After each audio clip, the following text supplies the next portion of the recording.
originally Dutch. You know what they say, if you ain't Dutch, you ain't much. I studied everything, from being an apothecary to being a zinnia gardener in Harvard, and graduated with flying colors. Now, I'm a schoolmaster. Let me tell you about my job. Most schoolmasters primarily teach Bible, grammar, and the ABCs. Also, schoolmasters get paid in food. And last of all, most schoolmasters, except this one, think that discipline is more important than learning. Now on with my story. Since I teach the revolution in my classes, I sometimes over-exaggerate. And in doing so, I give my students nightmares. So I had to get fired. And there I was, my head as low as can be, saying to myself, I had just lost the job I loved. I'd worked and studied too hard for my life to end this way. Then, my head perked up, the sound of gunshots and German curses. I turned around the corner and saw George Washington himself, riding on a horse, saying, "The revolution must stand!" I stood there flabbergasted and idle. This man truly knows about the revolution.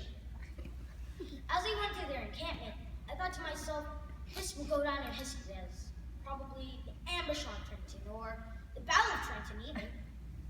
As I reached their encampment, I met George Washington talking to a commander.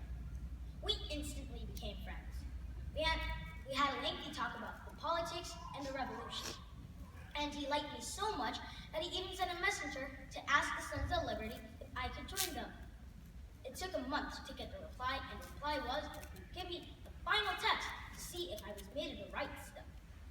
And then I was off to Boston.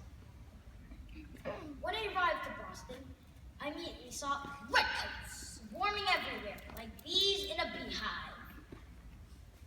I quietly slipped into the premium shop they told me to go to, and a young teenager took me upstairs. And no other than Sam Adams himself gave me the test. It took an hour to get the results. But in the meanwhile, I went down to the harbor. I met a young shipmaker named Richard, and we had another lengthy talk about the revolution. In the middle of our conversation, Sam Adams came running to me in the harbor and said that I had passed. Such joy. After a month of living in Boston, I decided to take more action and enlisted in the Continental Army.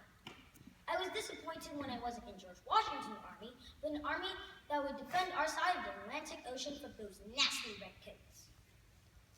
Luckily, I was the first mate. Unfortunately, our captain died of smallpox. Fortunately, I filled in for him. Captain Worley has a really nice ring to it, don't you think? Then, the only problem was I didn't have a ship, so I asked Richard to make me one. And then we were off.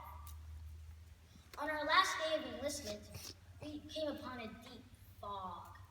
And surprisingly, the most uneducated thing saved our lives. We used dead reckoning. Dead reckoning is basically using a compass to find your way. That itself is very simple and could be easy. But the only problem is you can't see where you're going, so you might hit into rocks and get shipwrecked. Back to my story. I'm still surprised that Dead Reckoning saved our lives. After 3 days of settling back into New Jersey, I received a letter from Princeton University asking if I could teach there. Just another day of my life. Thank you for listening to my speech.